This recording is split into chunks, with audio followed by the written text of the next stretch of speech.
চলো আজ তোমাদের সাথে শেয়ার করব খুব হেলদি আর খুব টেস্টি একটা স্যান্ডউইচের রেসিপি। আজ আমি বানাচ্ছি এগ স্যান্ডউইচ। তো এগ স্যান্ডউইচের জন্য যা যা লাগবে, শসা, গাজর, পেঁয়াজ, কাঁচা লঙ্কা সব কুচি করে এখানে নিয়ে নিয়েছি। সুইট কর্নটা অপশনাল, তোমরা দিতেও পারো নাও দিতে পারো। তারপর নিলাম নুন, গোলমরিচ, একটু অরিগানো আর বেশ খানিকটা মেয়োনিজ। একটু মেয়োনিজটা বেশি নিতে হবে, নাহলে টেস্টটা ভালো লাগবে না। আমি এখানে 2টো ডিম ইউজ করেছি, তোমরা চাইলে এর বেশিও ইউজ করতে পারো।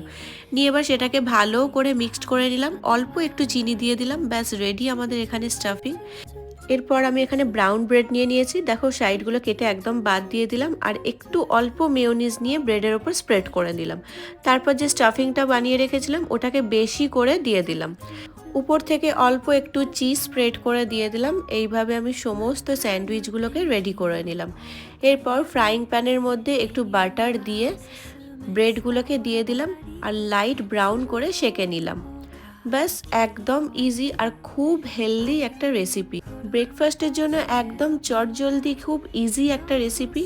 তোমাদের যদি ভিডিওটা ভালো লাগে তাহলে লাইক আর ফলো করে পাশে থেকো। তাহলে চলো, টাটা।